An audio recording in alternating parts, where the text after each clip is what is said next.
Welcome friends.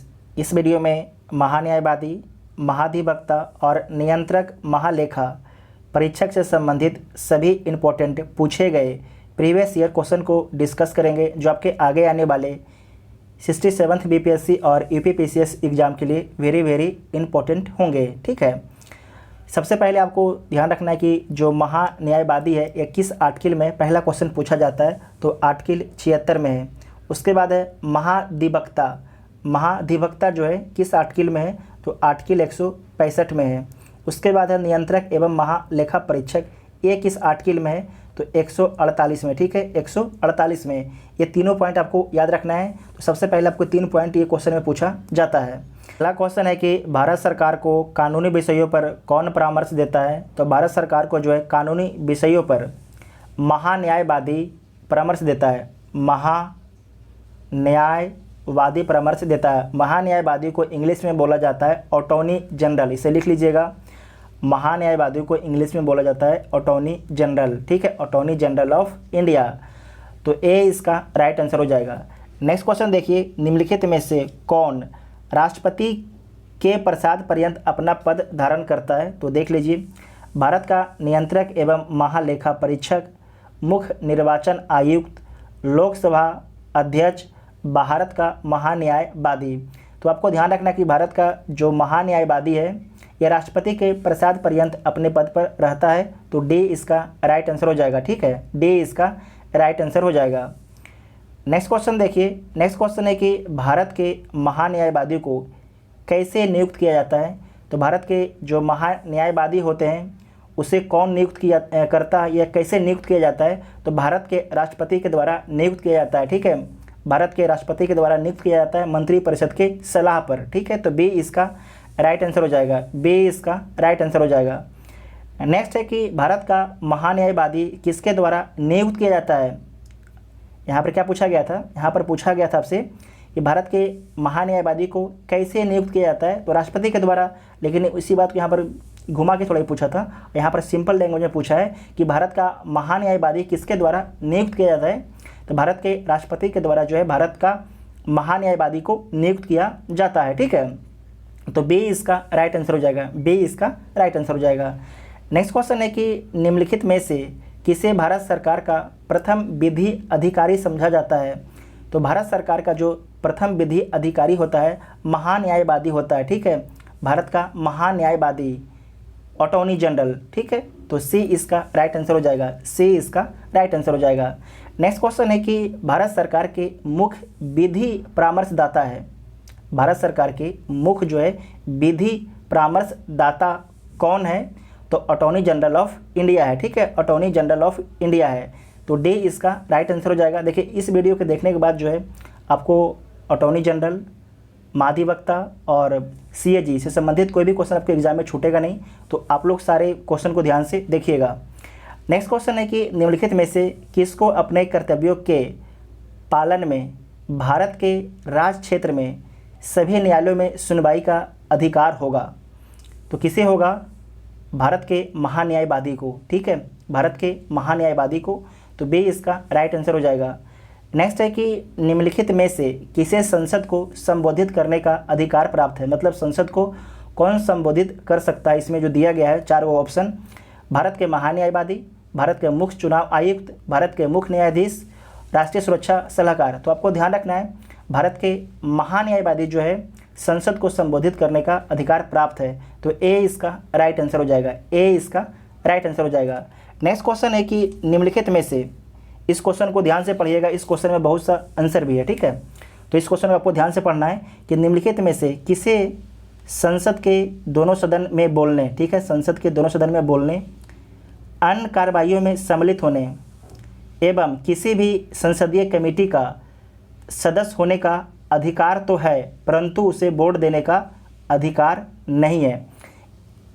तो किसके बारे में बोला जा रहा है, तो बोला जा रहा है भारत के अटॉर्नी जनरल के बारे में। तो भारत के जो अटॉर्नी जनरल है संसद के दोनों सदन में बोल सकते हैं, लोकसभा और राज्यसभा में बोल सकते हैं, और जो भी अन्य कार्रवाइयाँ हैं जैसे कि जो अन्य कमेटियाँ हैं उसमें भाग भी ले सकते हैं। लेकिन इस बात को आपको ध्यान रखना है कि वो वोट नहीं कर सकते हैं। क्या कर सकते, वोट नहीं कर सकते हैं। तो डी इसका राइट आंसर हो जाएगा। ठीक है, डी इसका राइट आंसर हो जाएगा। नेक्स्ट क्वेश्चन है कि सॉलिसिटर जनरल निम्न में से क्या होता है। जो सॉलिसिटर जनरल होता है वो निम्न में से क्या होता है, तो कानूनी सलाहकार होता है सॉलिसिटर जनरल, ठीक है। तो सी इसका राइट आंसर हो जाएगा। आपको ध्यान रखना है कि अटॉर्नी जनरल को उसके दायित्वों के निर्वहन में जो है सहायता प्रदान करता है सॉलिसिटर जनरल, ठीक है। नेक्स्ट है कि कानूनी विषयों पर राज्य सरकार को कौन परामर्श देता है। वेरी वेरी इंपॉर्टेंट है, राज्य सरकार बोला जा रहा है। कानूनी विषयों पर जो है राज्य सरकार को कौन परामर्श देता है, तो कानूनी विषयों पर जो है एडवोकेट जनरल, ठीक है। एडवोकेट जनरल जो है आपकी सलाह देता है। तो बी इसका राइट आंसर हो जाएगा। एडवोकेट जनरल को क्या बोला जाता है, तो महाधिवक्ता बोला जाता है, महाधिवक्ता बोला जाता है, ठीक है। कानूनी विषयों पर जो है राज्य सरकार को जो सलाह देता है तो किस आर्टिकल के तहत दिया जाता है, तो आर्टिकल 165(2) के तहत, ठीक है। आर्टिकल 165(2) के तहत दिया जाता है। क्वेश्चन है कि निम्नलिखित कथनों पर आपको विचार करना है, तो विचार कर लीजिए। भारत में राज्य के महाधिवक्ता की नियुक्ति भारत के राष्ट्रपति द्वारा संबंधित राज्य के राज्यपाल की अनुशंसा पर की जाती है, तो ये गलत है। भारत में जो है राज्य के महाधिवक्ता की नियुक्ति भारत के राष्ट्रपति के द्वारा नहीं, राज्यपाल के द्वारा, ठीक है। राज्यपाल के द्वारा किया जाता है, तो पहला ऑप्शन आपके गलत हो जाएगा। दूसरा ऑप्शन पढ़ लीजिए। सिविल प्रक्रिया संहिता के उपबंधों के अनुसार राज्य स्तर पर उच्च न्यायालयों की मूल अपीलीय तथा सलाहकारी अधिकारिता होती है, तो गलत बात होता है। जो सलाहकारी अधिकारिता होती है वो आपके भारत के राष्ट्रपति को होती है। आर्टिकल 143 के तहत, आर्टिकल 143 के तहत जो है राष्ट्रपति अपना राय जो है सुप्रीम कोर्ट के जज से ले सकते हैं, ठीक है। इस बात को ध्यान रखिएगा कि आर्टिकल 143 के तहत जो है राष्ट्रपति कोई मुद्दे पर राय जो है सुप्रीम कोर्ट के जज से ले सकते हैं, लेकिन जो राय देगा सुप्रीम कोर्ट उसे मानने के लिए राष्ट्रपति बाध्य नहीं है। इस बात को आपको ध्यान रखना है। तो दोनों आपको कथन गलत हो जाएगा, तो इसका राइट आंसर क्या हो जाएगा, डी इसका राइट आंसर हो जाएगा। जो अभी तक टेलीग्राम ग्रुप ज्वाइन नहीं किए हैं, आप लोग टेलीग्राम ग्रुप जरूर ज्वाइन कर लीजिएगा, जिसका लिंक आपको डिस्क्रिप्शन में दिया गया है। नेक्स्ट है कि भारत के नियंत्रक एवं महालेखा परीक्षक की नियुक्ति की जाती है। तो जो भारत के नियंत्रक एवं महालेखा परीक्षक है उसकी नियुक्ति किसके द्वारा की जाती है, तो भारत के राष्ट्रपति के द्वारा, ठीक है। भारत के राष्ट्रपति के द्वारा, तो ए इसका राइट आंसर हो जाएगा। ए इसका राइट आंसर हो जाएगा। नेक्स्ट क्वेश्चन है कि भारतीय संविधान के किस अनुच्छेद के अंतर्गत भारत के नियंत्रक एवं महालेखा परीक्षक की नियुक्ति होती है, तो किस अनुच्छेद के तहत। आपको शुरू में बता चुके हैं कि अनुच्छेद 148 के तहत, ठीक है। अनुच्छेद 148 के तहत, तो सी इसका राइट आंसर हो जाएगा। सी इसका राइट आंसर हो जाएगा। नेक्स्ट क्वेश्चन है कि भारत के नियंत्रक एवं महालेखा परीक्षक के संघ के लेखा संबंधी प्रतिवेदनों को सर्वप्रथम निम्न में से किसको प्रस्तुत किया जाता है, तो भारत के राष्ट्रपति को सर्वप्रथम जो है प्रस्तुत किया जाता है, भारत के राष्ट्रपति को। तो डी इसका राइट आंसर हो जाएगा, ठीक है। डी इसका राइट आंसर हो जाएगा। और नेक्स्ट है कि निम्नलिखित में से किसके द्वारा भारत के नियंत्रक एवं महालेखा परीक्षक के पद का सृजन किया गया था, तो संविधान के द्वारा, ठीक है। संविधान के द्वारा, संविधान के आर्टिकल 148 में लिखा गया है भारत के नियंत्रक एवं महालेखा परीक्षक के बारे में, तो बी इसका राइट आंसर हो जाएगा, ठीक है। नेक्स्ट क्वेश्चन है कि भारत के नियंत्रक एवं महालेखा परीक्षक के पद पर नियुक्ति का कार्यकाल होता है। तो जो भारत के CAG होते हैं उनके पद पर नियुक्ति का कार्यकाल 65 वर्ष या 6 वर्ष दोनों में से जो पहले हो जाए, ठीक है। 65 वर्ष या 6 वर्ष दोनों में से जो पहले हो जाए, तो सी इसका राइट आंसर हो जाएगा। सी इसका राइट आंसर हो जाएगा। नेक्स्ट क्वेश्चन है कि भारत के नियंत्रक एवं महालेखा परीक्षक के संबंध में निम्नलिखित में से कौन सा सही नहीं है, कौन सा आपके सही नहीं है, तो पढ़ लीजिए। उनकी नियुक्ति जो है राष्ट्रपति द्वारा की जाती है, तो सही बात है।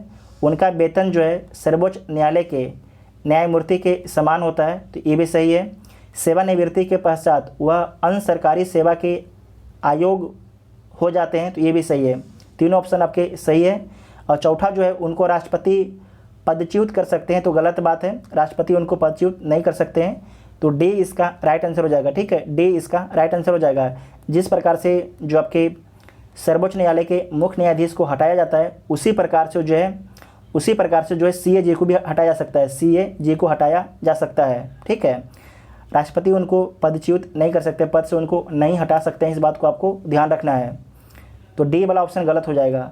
और नेक्स्ट क्वेश्चन है कि भारत के नियंत्रक एवं महालेखा परीक्षक को उसके पद से हटाए जाने की प्रक्रिया निम्नलिखित में से किसके समान है? तो उच्चतम न्यायालय का न्यायाधीश के समान, उच्चतम न्यायालय के न्यायाधीश के समान है। ठीक है, उच्चतम न्यायालय के न्यायाधीश के समान है, तो सी इसका राइट आंसर हो जाएगा, सी इसका राइट आंसर हो जाएगा। नेक्स्ट क्वेश्चन है कि नियंत्रक एवं महालेखा परीक्षक की टीका टिप्पणी पर उचित कार्रवाई करने की अंतिम जिम्मेदारी किसको होती है? तो जो अंतिम जिम्मेदारी होती है संसद को होती है, संसद को होती है। ठीक है, संसद को, तो सी इसका राइट आंसर हो जाएगा। आपको ध्यान रखना है कि संसद का निर्माण किसके किसके मिलने से होता है? तो लोकसभा, राज्यसभा और राष्ट्रपति के मिलने से संसद का निर्माण होता है। ठीक है, लोकसभा, राज्यसभा और प्रेसिडेंट के मिलने से संसद का निर्माण होता है। लोकसभा राज्यसभा से कोई बिल पारित होता है और प्रेसिडेंट के राष्ट्रपति के पास, प्रेसिडेंट के पास जाता है, अगर वो साइन कर देते हैं तभी कानून बनता है। ठीक है, इस बात को आपको ध्यान रखना है। नेक्स्ट है कि निम्नलिखित में से कौन संसद की लोक लेखा समिति की बैठकों में उपस्थित रहता है? तो इसे आप लोग चार ऑप्शन देख लीजिए। भारत के महान्यायवादी, ये नहीं रहता है। भारत के महाधिवक्ता, ये भी नहीं रहता है। भारत के नियंत्रक महालेखा परीक्षक रहते हैं। ठीक है, भारत के नियंत्रक महालेखा परीक्षक रहते हैं, तो सी इसका राइट आंसर हो जाएगा। जो संसद की लोक लेखा समिति की बैठक होती है उसमें उपस्थित होते हैं भारत के नियंत्रक एवं महालेखा परीक्षक, कैग उपस्थित होते हैं। ठीक है, नेक्स्ट है कि संविधान का कौन सा अनुच्छेद भारत के नियंत्रक एवं महालेखा परीक्षक के कर्तव्यों को निर्धारित करता है? तो कौन सा अनुच्छेद करता है? अनुच्छेद 149 करता है। ठीक है, अनुच्छेद 149, तो डी इसका राइट आंसर हो जाएगा। नेक्स्ट है कि भारत का नियंत्रक एवं महालेखाकार निम्नलिखित का एक मित्र एवं मार्गदर्शक होता है। इस क्वेश्चन को दोबारा पढ़िए, अच्छा क्वेश्चन है कि भारत का नियंत्रक एवं महालेखाकार निम्नलिखित का एक मित्र एवं मार्गदर्शक होता है। तो चारों ऑप्शन में से आपको एक आंसर चूज करना है, तो चारों ऑप्शन पढ़ लीजिए। प्रवर समिति, प्राक्कलन समिति, प्रधानमंत्री लोक लेखा समिति।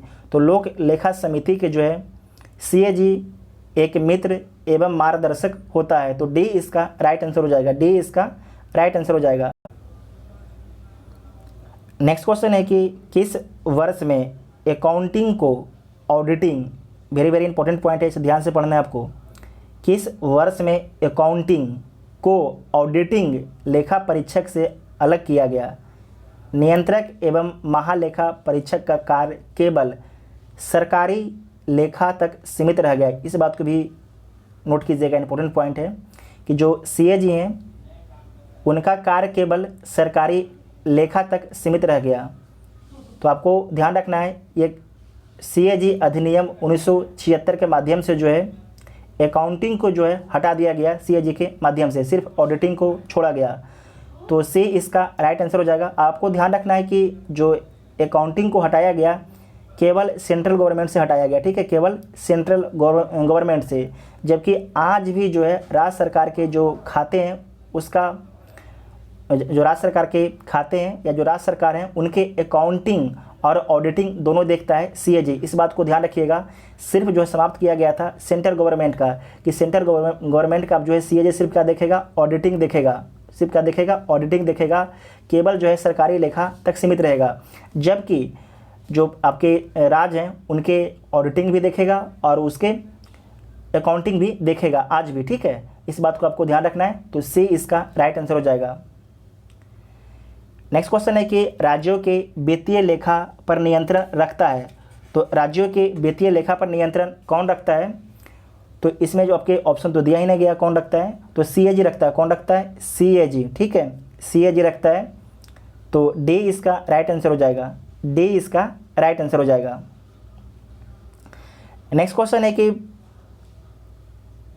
क्वेश्चन है कि लोक निधि का अभिभावक किसे कहा जाता है? जैसे संविधान का अभिभावक सुप्रीम कोर्ट को बोला जाता है ना, उसी प्रकार से लोक निधि का जो अभिभावक नियंत्रक एवं महालेखा परीक्षक को बोला जाता है? नियंत्रक एवं महालेखा परीक्षक को बोला जाता है, इस बात को आपको समझ लेना है। तो बी इसका राइट आंसर हो जाएगा। नेक्स्ट है कि गिरीश चंद्र मुर्मू बने हैं भारत के किस नंबर के महालेखा परीक्षक? तो गिरीश चंद्र मुर्मू जो हैं भारत के 14वें नंबर के नियंत्रक एवं महालेखा परीक्षक बने हैं, ठीक है, 14वें नंबर के। तो सी इसका राइट आंसर हो जाएगा। नेक्स्ट क्वेश्चन है कि, और लास्ट क्वेश्चन है कि निम्नलिखित में से कौन सा विकल्प जो है गलत है? लोक वित्त सरकार के वित्तीय क्रियाकलापों का अध्ययन है, इसके अंतर्गत आते हैं सार्वजनिक खर्च का परीक्षण आते हैं, सार्वजनिक राजस्व का भी आते हैं, वित्तीय प्रशासन का भी आते हैं, जबकि व्यावसायिक बैंकों के कार्य का निष्पादन नहीं आते हैं, ठीक है, एनपीए का नहीं आते हैं। तो डी इसका राइट आंसर हो जाएगा, ठीक है, डी इसका राइट आंसर हो जाएगा। जितना भी इंपॉर्टेंट क्वेश्चन था सारे क्वेश्चन को हम लोगों ने इस वीडियो में आपके कवर कर लिए हैं। आप लोग कमेंट करके जरूर बताइएगा आपको वीडियो कैसा लगा। और जो अभी तक टेलीग्राम ग्रुप ज्वाइन नहीं किए हैं प्लीज़ टेलीग्राम ग्रुप आप लोग ज्वाइन कर लीजिए, ताकि जब भी वीडियो अपलोड हो अगर आपको यूट्यूब से नोटिफिकेशन नहीं मिलता है तो वहाँ पर आपको नोटिफिकेशन मिल जाएगा, ठीक है। Thank you.